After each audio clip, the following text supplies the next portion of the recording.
Today on an all-new Dr. Phil. She abandoned her daughter to go and live with her girlfriend in a car. I put up shades to keep people from watching us sleep. Where is she going? You have a tracking device on her car. What is she doing? The device shows some really radical behavior. And what would happen if her parents said, "We're not willing to take care of your child anymore. Now what are you going to do?" I guess I've got my child living in a car with me and my girlfriend.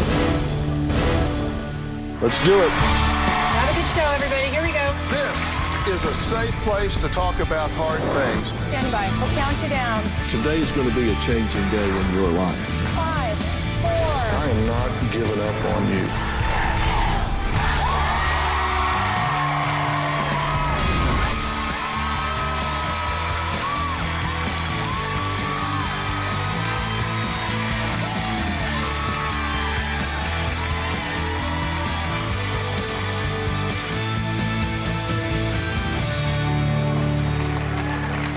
Well, we're talking to Nancy today. She wrote into the show urgently pleading for me to save her 23-year-old daughter, Paige, who she claims has gone from being an attentive mother to her 18-month-old baby to abandoning the little girl to live in her car with her girlfriend. Now, Nancy was so concerned that she put a tracking device on Paige's car to know her whereabouts at all times. Paige's girlfriend is in a treatment facility. Paige has moved back in with her parents, but they fear the minute she's released, Paige will leave her baby girl in the dust, hit the highway again, back in the car with her girlfriend. Take a look. My daughter Paige has gone from a wonderful mother to a somewhat reckless person. Paige has turned into a liar, and I think she's taking drugs. Paige is on a downward spiral. She recently abandoned her daughter to go and live with her girlfriend in a car. We can't trust Paige. Paige, her daughter, and her girlfriend were kicked out of where they were living because of constant arguing and very much just a disruptive environment.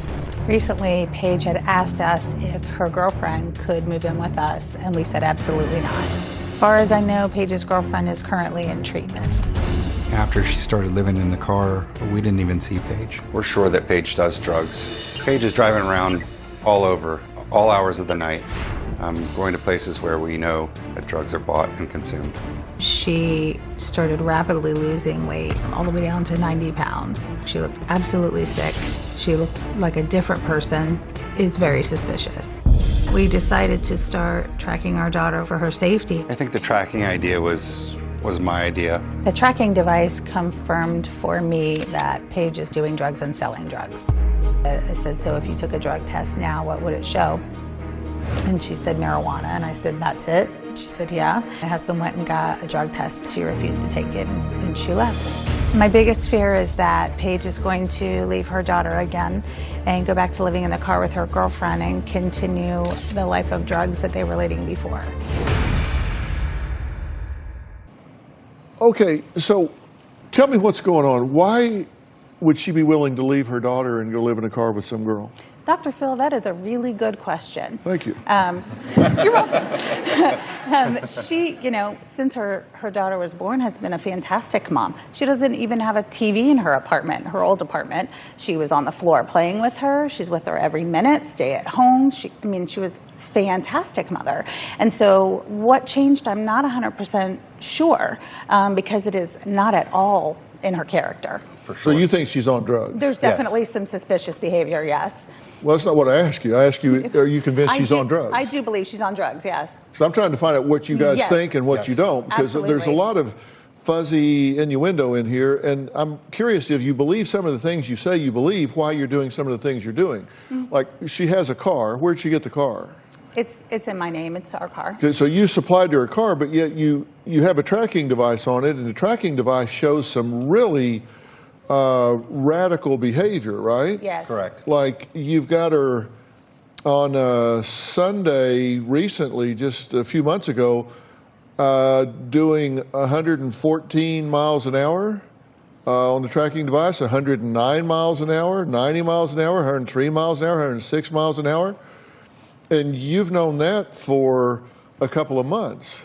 Yes, that's and if true. that's going on, why are you're providing her with this car that she's out driving over 100 miles an hour? The fear is that as soon as we reveal that we're tracking her, simply to really understand where she is, that she's going to take the tracking device off, and then we really won't know where she is. She'll flee for good. As I said, these parents have been tracking their daughter with a GPS unit that gives a lot of data, high tech these days. Take a look. This is the car that Paige drives. Out of concern, we put a tracker on it right under there. Paige is going to work, and we are going to go see what this girl does while my daughter works, driving my car in my name that she's not supposed to be driving. Placing the tracking device on the vehicle was the right thing to do. Paige is over there, still rifling through the trunk. That backpack is what we think that the drugs are in. Put on my satellite and see where she is. She has to be at work in 20 minutes. Unless she leaves right now, she's not going to make it. She is in the same place, and it's 3:57. And she's supposed to work at 4 o'clock. They're down the street, so we're just going to ride by there and see. And that's her car right there. She's not in it. It's 3:59, and she's supposed to be at work in 1 minute. And it is about a 20-minute drive. Here is Paige and the girl that she's living with in the car coming out of this, and where they shower every day. Number one, she's lying and watching her child. And number two, it's shady. Okay, she's going to know, Yes. either today or soon, She's going to know today. that you've got a tracking device on her car. So what are you going to do about it? I mean, Well, we need to confront her. I've been in favor of taking the car altogether. she couldn't live in her car if you didn't give her a car. That is Correct. true. She couldn't go and speed in her car and drive recklessly if you didn't provide her a car to go speed and drive recklessly. That is in. true. Well, this tracking device that you have on her car shows her doing some other erratic behaviors, right? Yes, Correct. sir. Because we have some images here that show that Paige, she like leave to go to work, for example, and she went to 4 different locations before being 15 minutes late to work. So she'll leave and she stops in location 1, then 2, then 3, then 4, and she's only there for like that long. Like long enough to, in your mind, do a transaction. Absolutely. And Dr. Phil, she'll lie to us almost every time she leaves the house. Oh, they called me into work early, and she'll rush out of the house, and then she'll do something like this. Or Okay, but what we're seeing is here, she'll leave the house, and then she stops hotel parking lot, then she goes to credit union parking lot, and she's just going to this parking lot. She's there for just a minute or two. Yes. Yes, and it establishes a pattern too, because it's not just that day. We're seeing certain areas that she goes to, which leads us to believe that it's Regularly. the same 2 to 3 minutes Okay. on a daily basis. So what would be alternate explanations for why she's there? I don't know if I have She'll an give alternate you one, I'm sure. explanation. Yeah, she'll probably give you one. But, you know, to me, she used to just park for 15 minutes before work, 15 minutes after work, and we thought she's doing some sort of drug, you know, in that time, because that was a definite pattern. But this has only started in the past week and a half, this running around thing all over the place. This is the last week and a half. A week and a half to 2 weeks, yeah, and it just seems like Just a she's few- dealing drugs. Just a few days ago, she took the baby to the park. No, She did didn't. not take the baby to the park. She said she was going That's to. what she said. Yes. Yes. The map shows that she made 5 stops in parking lots before going to visit the girlfriend in the treatment facility, then made 3 other parking lot stops before going home. So you have all this information, so what are you prepared to do about it is my question. Obviously, she's lying to you, Obviously. Correct. and she has said, rather than leave her girlfriend completely homeless, she will go be homeless with her Yes. and abandon her daughter to you again, which she's done before. Yes, sir. Correct. So what are you prepared to do if that's her position, is what I need to know. What are you Today, prepared to do? I mean, I'm ready to take the car. I don't think she gets the car back regardless. Correct. Whatever happens today, this is almost the justification for this ends now. And we're ready to file for protective custody of our grandchild. Well, coming up, Paige says there's nothing wrong with her, and she sees her daughter whenever she wants. Well, yes, because she's living with her mother and father right now where her daughter is residing, so she can come and go and see her daughter when she wants to. And that's not okay. My question is why? I'm going to ask her those questions, find out her side of the story after the break.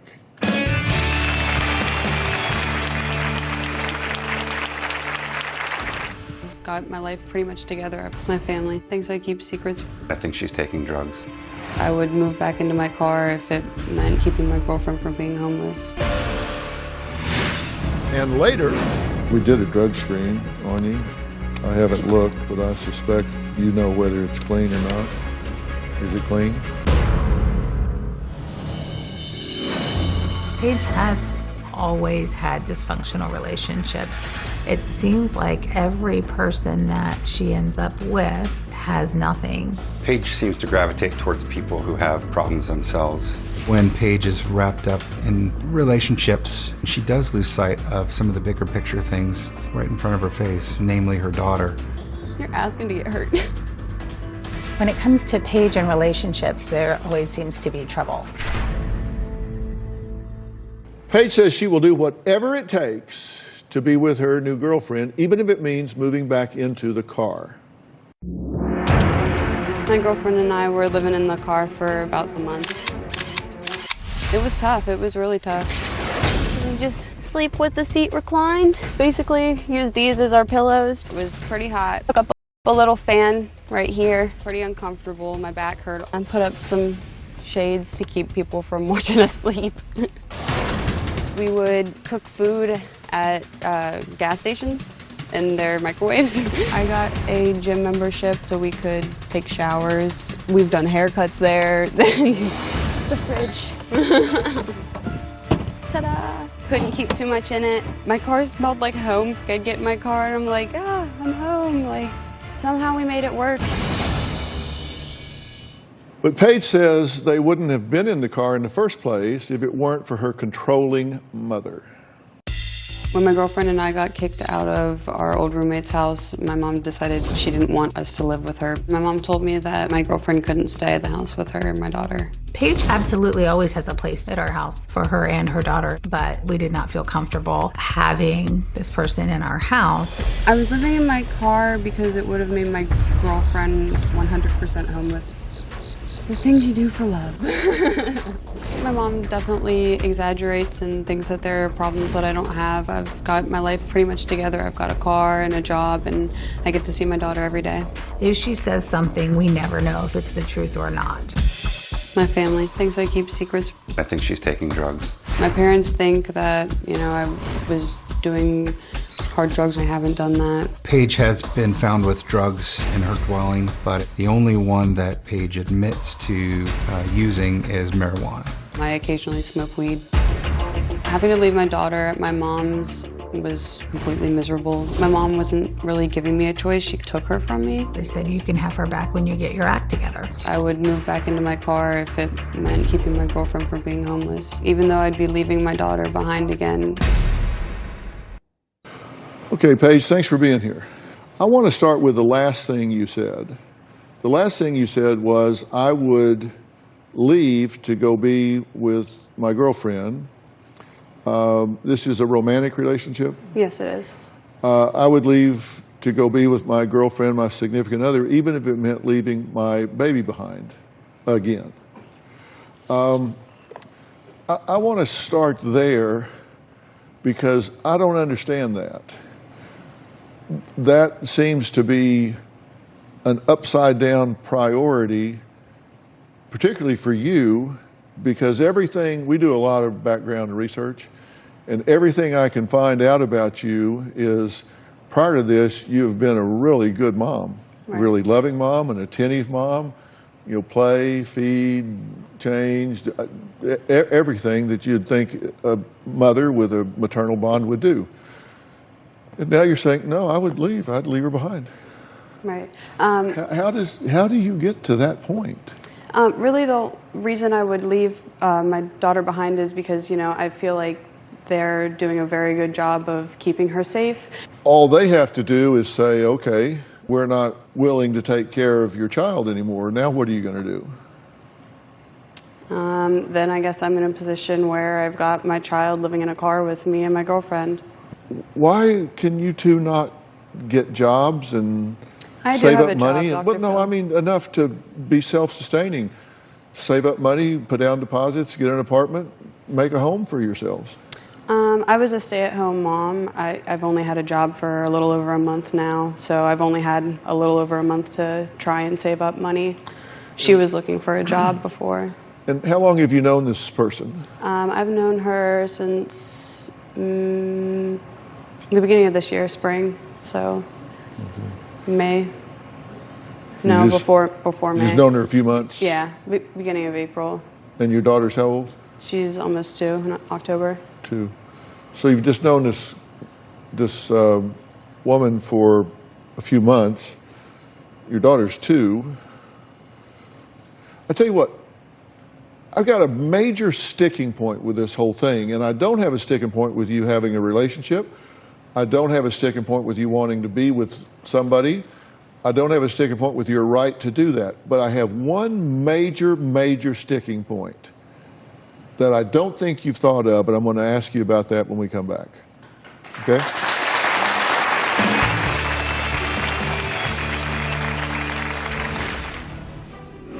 I wanted to be able to prove to them, this is how much I care for somebody. You know, I'm willing to sleep in my car. We're looking for you to prove to us how much you care for your daughter. You're Anna looking Mae. for me to pick between, you know, Yes, my daughter yes, and that's what a mother somebody does. that you never gave a chance. Yes, that's what a mother does.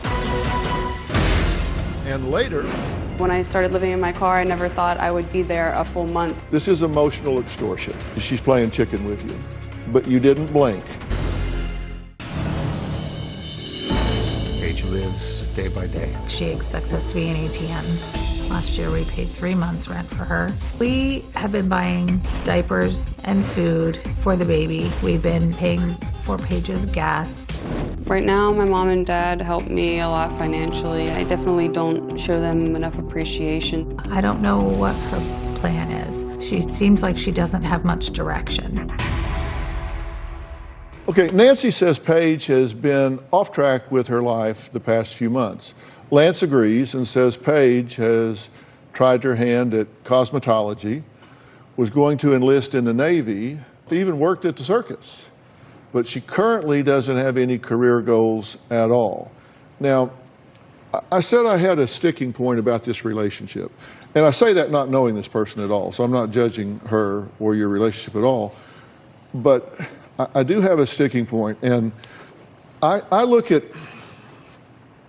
relationships in terms of what the cost is in getting into a relationship. And there was a note that was kind of concerning your girlfriend's constructive criticism of you. And these were these talking points, and tell me what these are. One of them says, talk about her like a fangirl. What's a fangirl? You know, is your fan your biggest fan? Okay. Admiration. Like you admire the person and all? Yeah. Okay. All right. Think the girlfriend's feelings first every single time. Is this what you're saying to yourself? That you need to do to be a better partner? Yeah.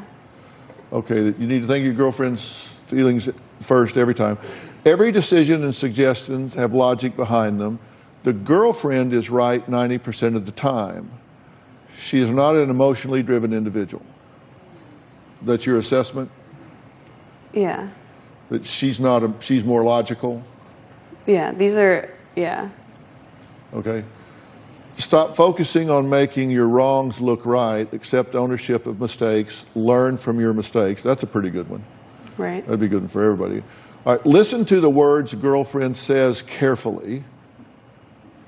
Don't talk to your exes. You want to know what my major sticking point is? You don't seem terribly curious. I'm just trying to think what it might be. Yeah? Yeah. Well, here's my major sticking point. If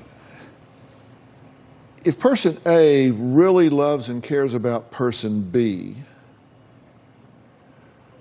they are careful to not ever put person B in a circumstance or situation that is not in their best interest.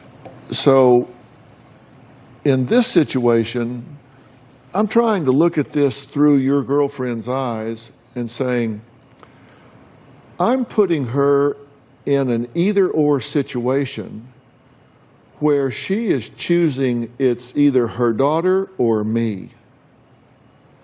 And that's just unhealthy and unfair, and I don't want to be someone that would put her in that situation, because if I love her, I would never do anything to jeopardize her relationship with her daughter. No how, no way, no how am I going to be that person that puts her in that situation. There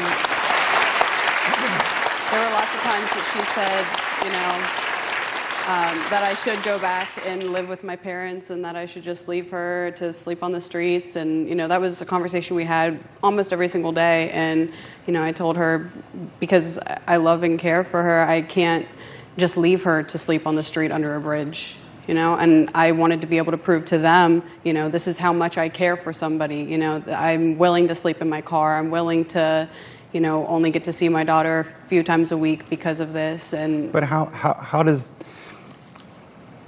We're looking for you to prove to us how much you care for your daughter, not the person that you met in May. You're looking for me to pick between, you know, yes, my daughter yes, and that's what a mother somebody does. that you never gave a chance. Yes, that's what a mother does. We did Doesn't give her a matter who- chance. We gave her a chance. We gave her every chance we would give anybody else and have given anybody else. You gave my ex a lot more chances, and you know that. No, I don't think it has to be an either-or personally. And coming up, Paige says that her mom buys her daughter everything she needs, like food and diapers, but Paige has a job, so where is all of her paycheck going? We'll be right back.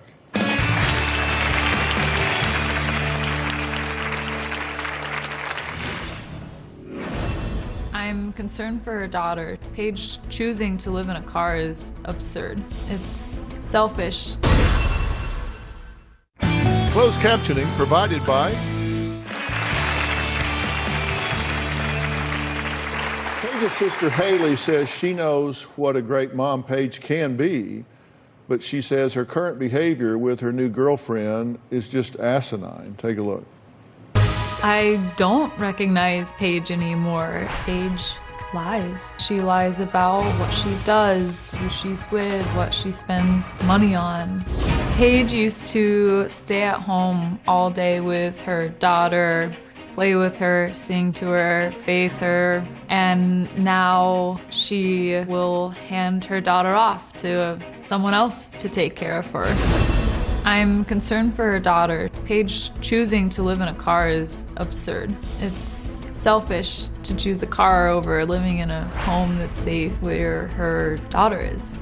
Paige had told me that she sends money to her girlfriend in treatment. Paige could be spending the money on her daughter. My dad and Nancy don't know that Paige is sending money to the girlfriend in treatment. We have to get through to Paige before she's living in her car or homeless. Haley, thank you for being here. This is Thank you, Dr. Phil. This is a different set of behaviors than you've seen before, right? Correct. It's a complete transformation. You treat this girlfriend more like a daughter and put her as a priority more than you do your actual daughter. And it doesn't make sense to me. If you were talking to a friend about this, not yourself, I mean, just hypothetically, you were talking to their friend and they said, you know, I'm going to leave my daughter behind and go live in a car with somebody I met a few months ago. Would that seem odd to you? Having been in the position, you know, I try to put myself in everybody's shoes. I guess it would in ways seem odd, but, you know, when I started living in my car, I never thought I would be there a full month. I thought, you know, it would give my parents the understanding of how I felt for this girl and how much she meant and that she deserved another chance. You gravitate towards people that don't treat you with the respect that you deserve. And I don't Well, maybe think it's you because I never had a realize. father figure growing up. Well, that is part of the issue. It is part of the issue.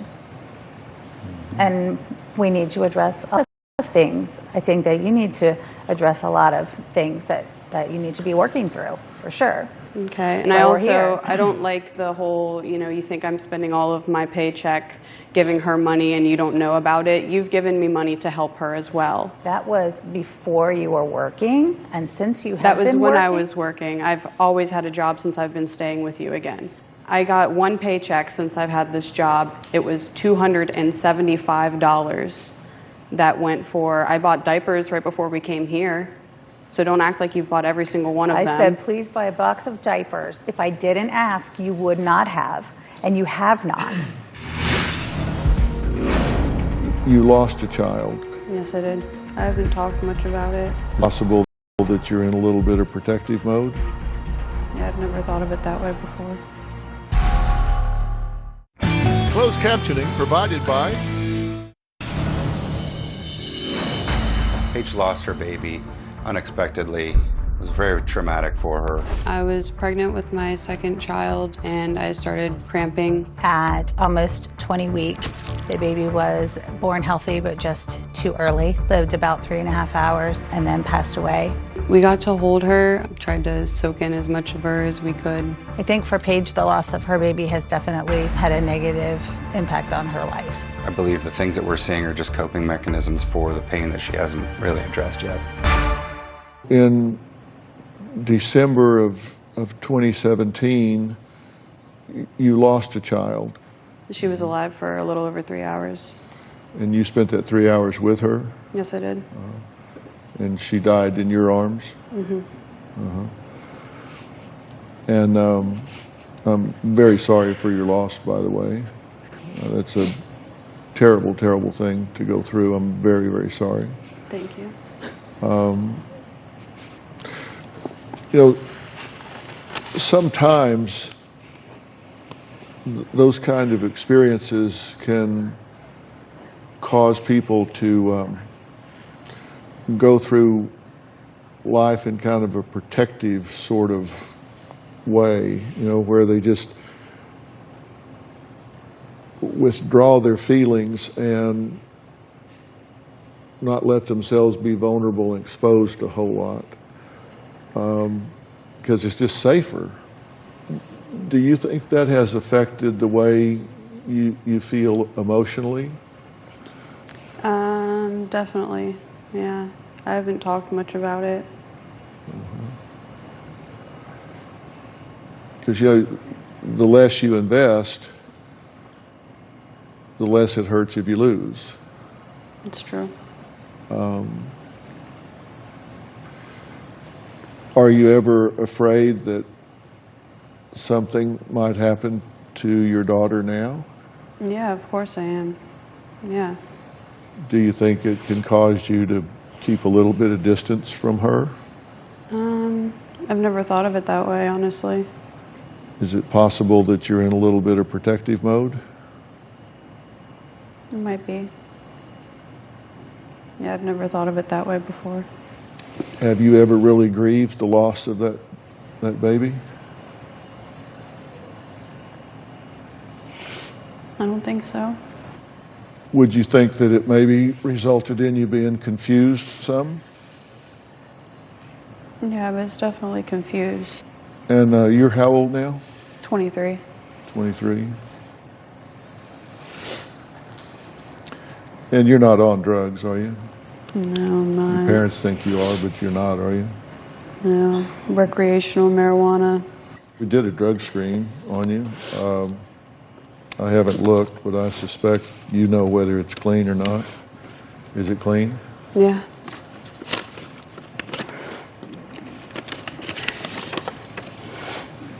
It's clean.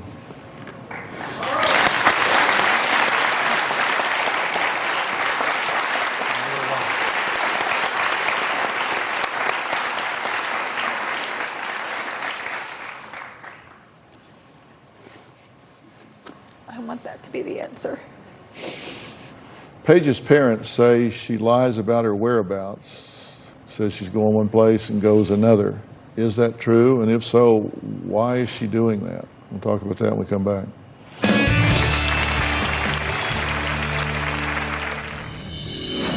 My mom definitely thought I was on drugs when I was living in my car.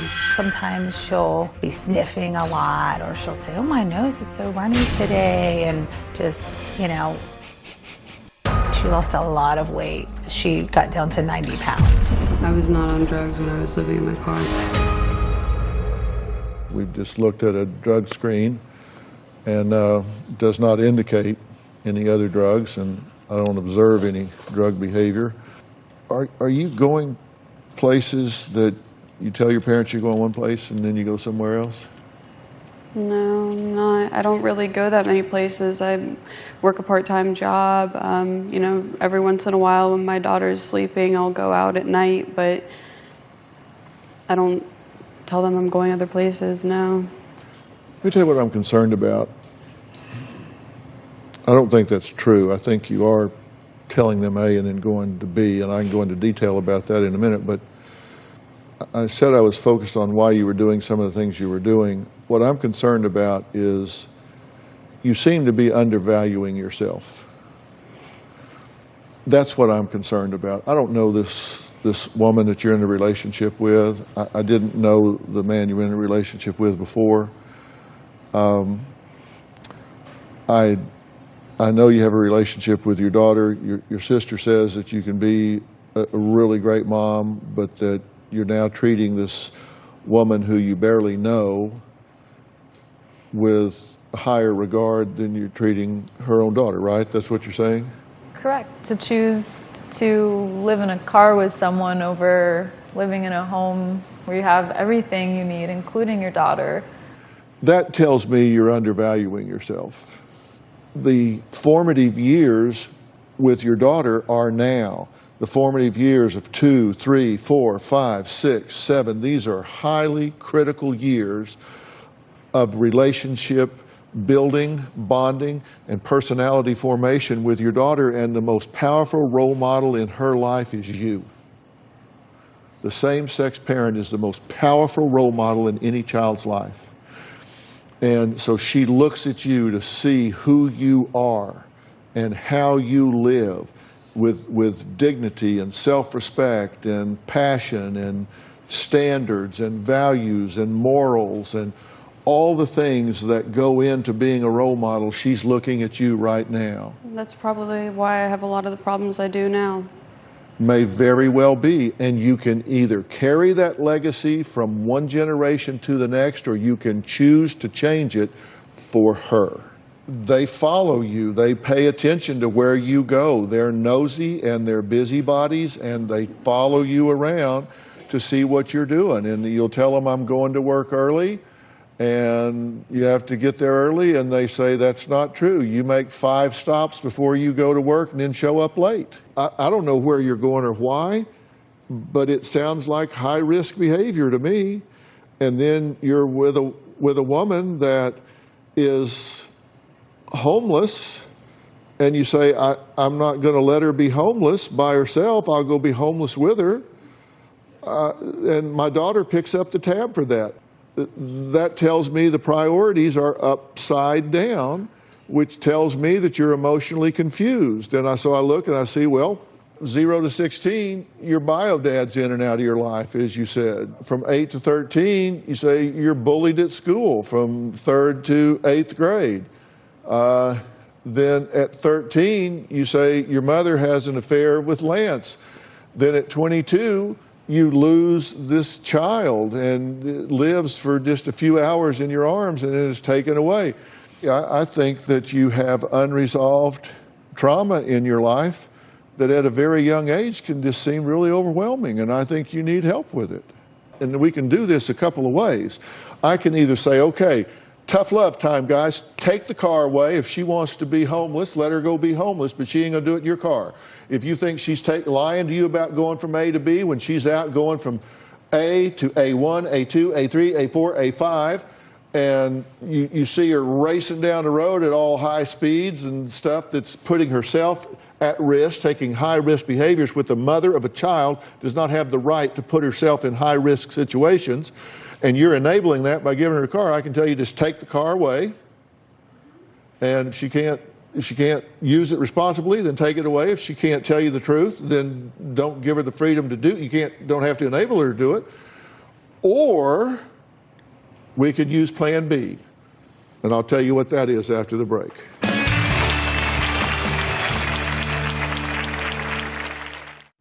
Closed captioning provided by, they've asked me for my advice.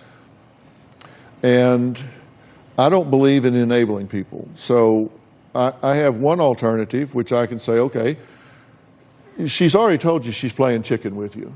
This is emotional extortion. She's saying, I have my daughter as a hostage here. And so I'm saying, I will prove to you how much I love this other person by saying, I will leave and go live with her in a car. That's how much I love her. I'm proving to you, this isn't a whim, this is how much I love this person. I will leave my daughter and go live with her in a car. That should prove to you how much I love her. So let's just play chicken here, but you didn't blink. So then she's there and said, well, hell, I never thought I'd be here for a month because you didn't blink. Right now, I don't think you are making sound decisions because I think you have a trauma-induced distortion of reality. Because I think you have some open wounds that you didn't ask for, but nobody's ever helped you with them. There is a place in Tennessee called On-Site.